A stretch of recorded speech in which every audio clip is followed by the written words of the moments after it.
Olá a todos, muito boa noite, muito bem-vindos à segunda edição do nosso Café com o Barão.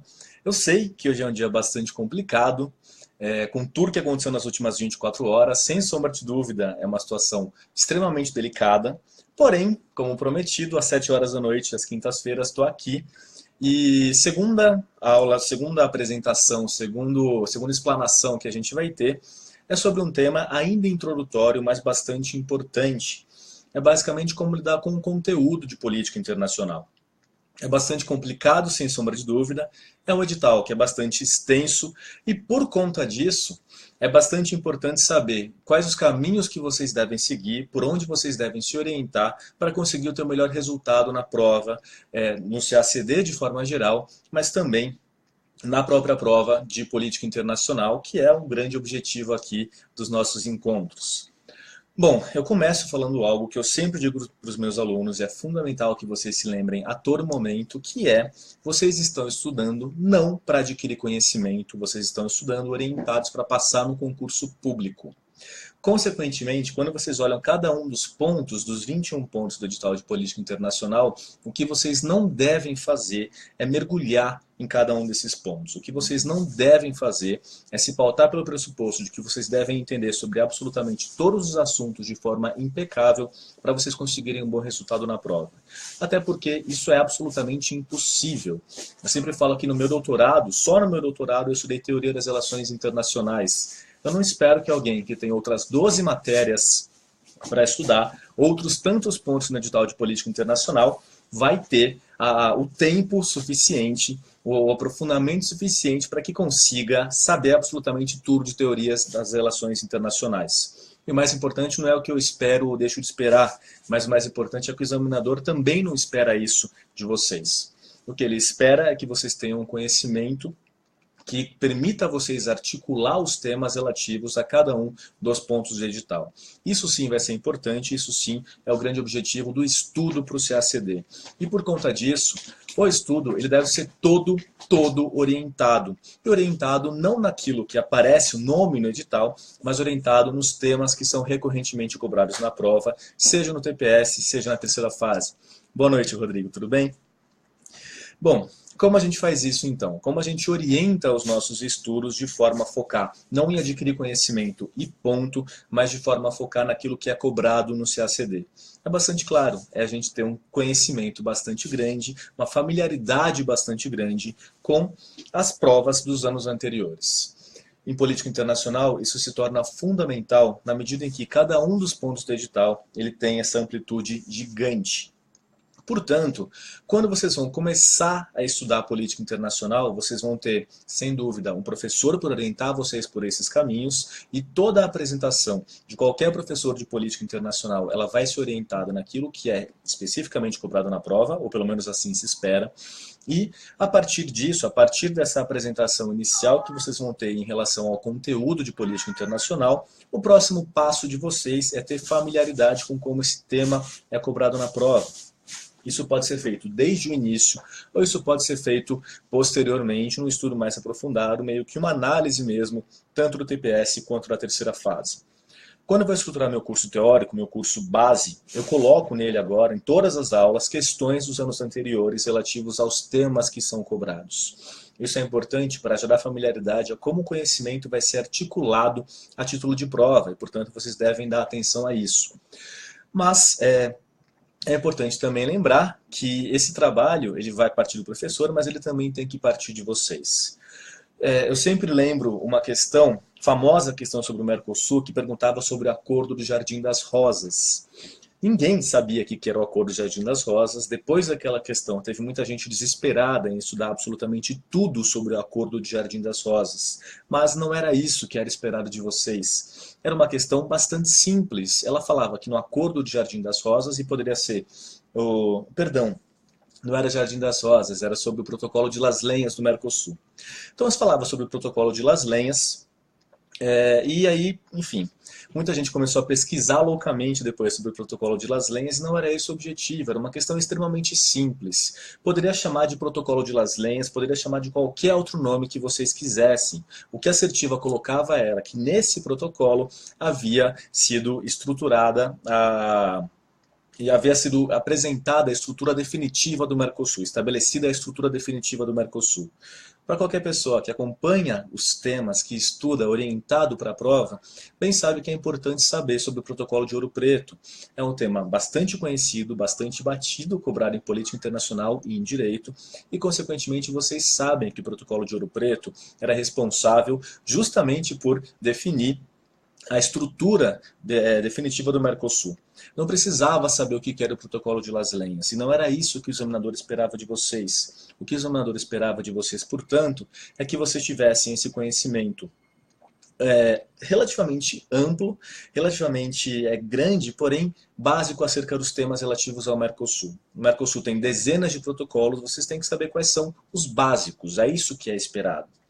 Vocês podem perceber, portanto, que o conhecimento que é efetivamente exigido de vocês na prova, para responder a maior parte das questões do TPS, cerca de 90% das questões, e para responder todas as questões de terceira fase de uma forma competente, é o conhecimento que não é absolutamente aprofundado. Ele é o conhecimento que vai partir do que já é cobrado na prova nos anos anteriores, e é esse o conhecimento que vocês vão ter que ter de forma basilar para que vocês consigam, sem sombra de dúvida, um bom desempenho.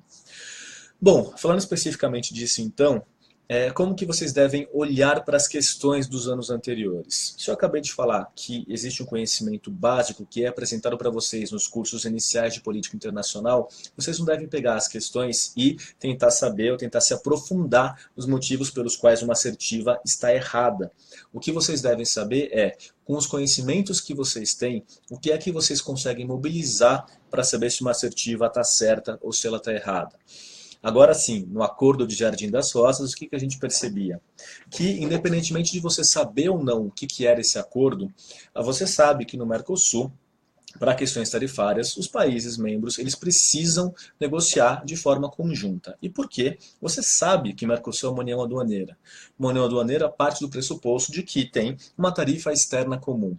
Se existe uma tarifa externa comum, os países não podem negociar de forma isolada tarifas. Isso é muito simples, isso é decorrência lógica do que é uma zona de livre, uma união aduaneira.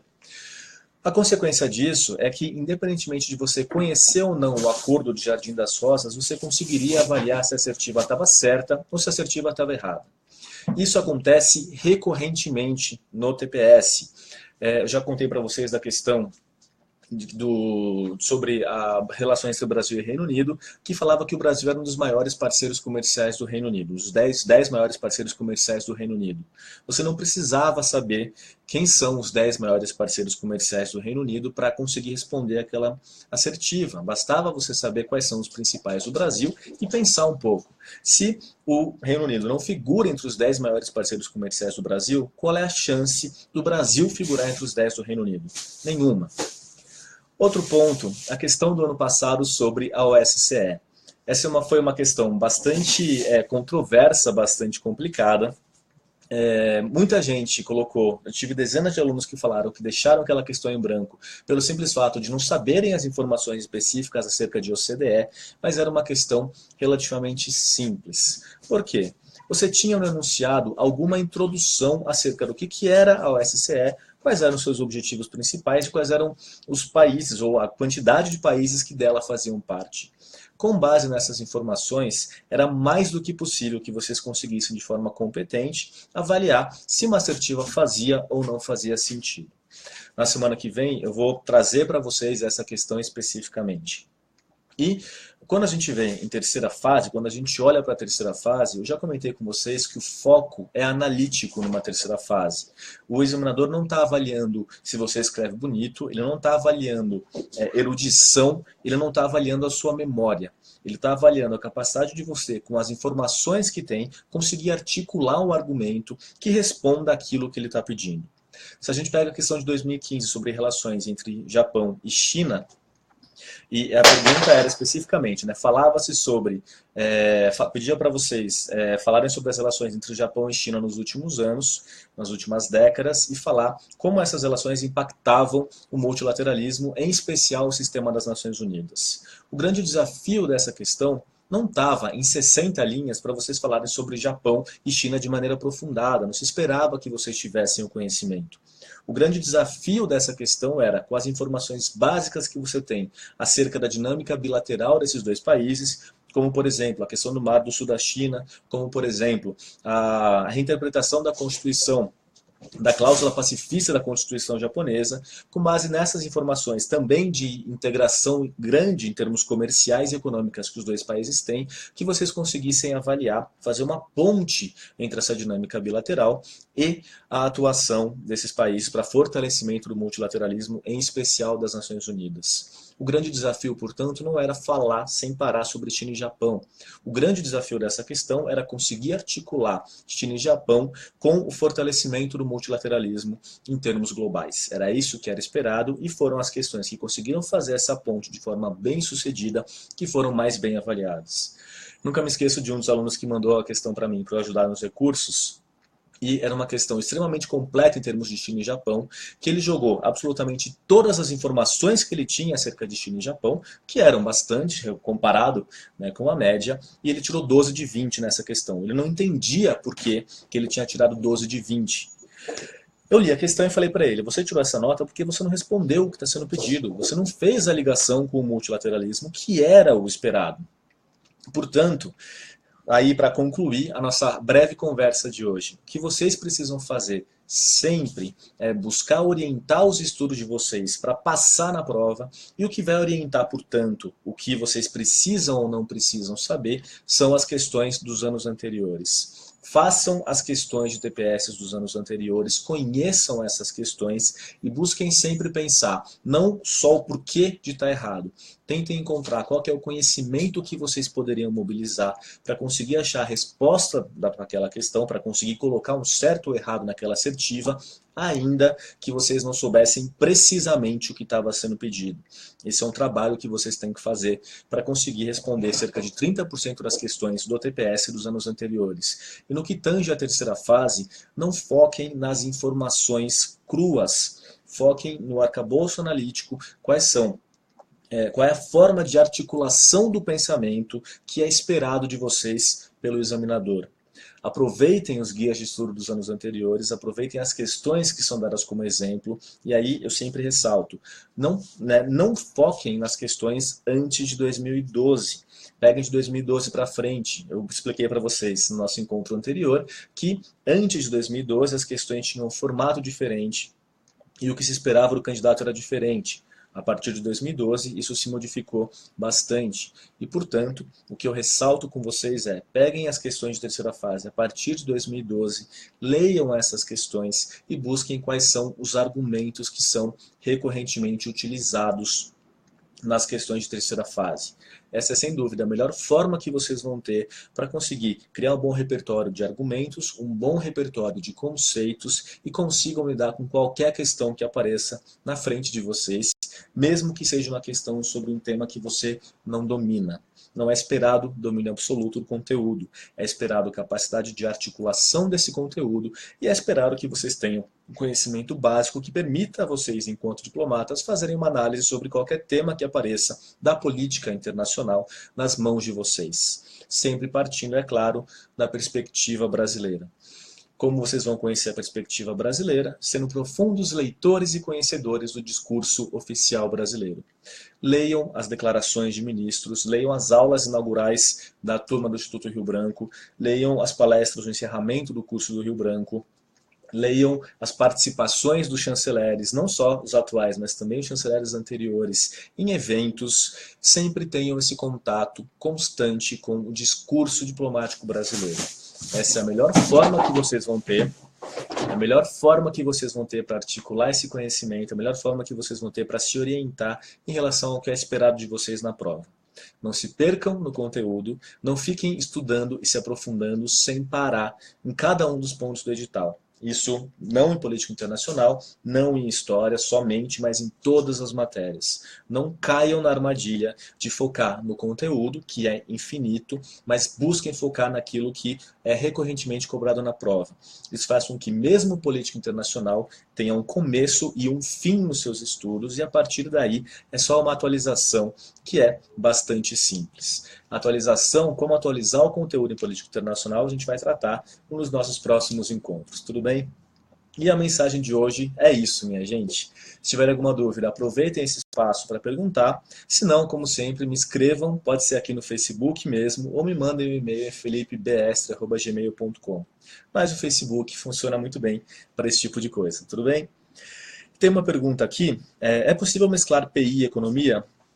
Pois no Texugo, na questão de comércio, muitos candidatos colocaram desvio e criação de comércio. Bom, vamos lá. O mais importante quando você pensa quando você olha para a prova, você percebe que em diversas questões os temas são temas recorrentes. O conteúdo ele acaba sendo exigido em história do Brasil, em política internacional, em economia, em geografia e assim por diante. O que vocês têm que estar mais atentos é a linguagem. Quando vocês vão responder uma prova de política internacional, de economia, de geografia, a linguagem que é esperada de vocês em cada uma dessas provas, ela é diferente.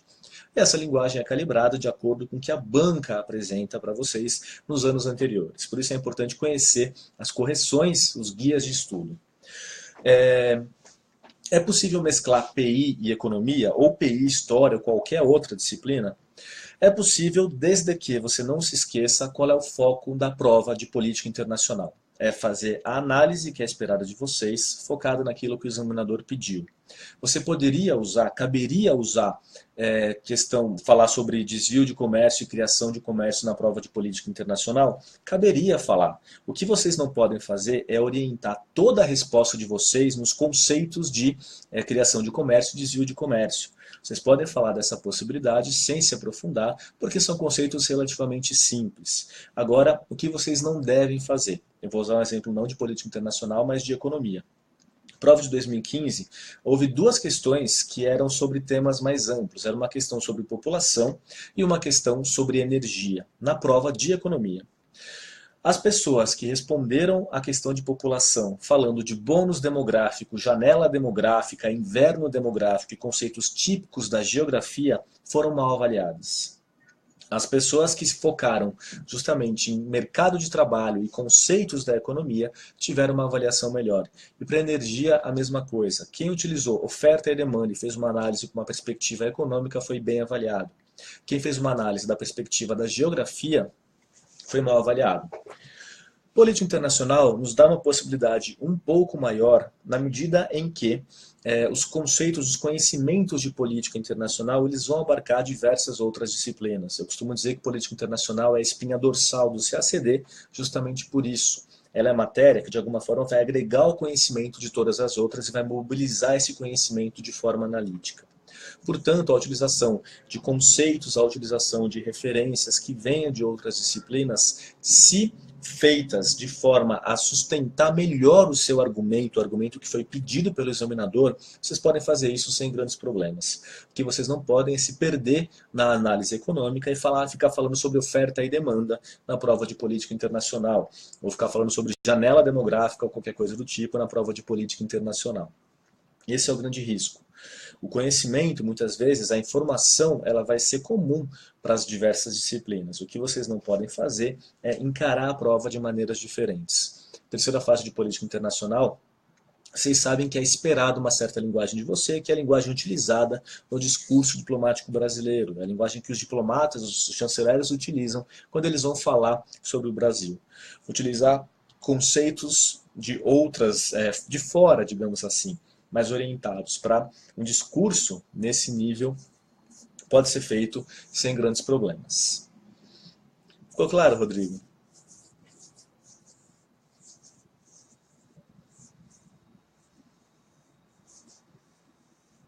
Bom, temos mais alguma pergunta? Se tivermos, continuamos, se não, nos vemos na semana que vem.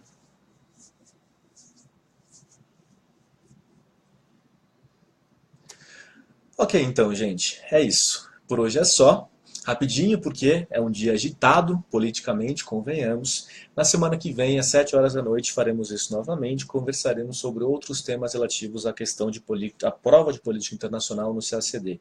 E repito, se tiverem alguma sugestão, se tiverem alguma dúvida, mandem para mim, que eu trabalharei isso nos próximos encontros. Tudo bem? Um grandíssimo abraço, então, e até mais.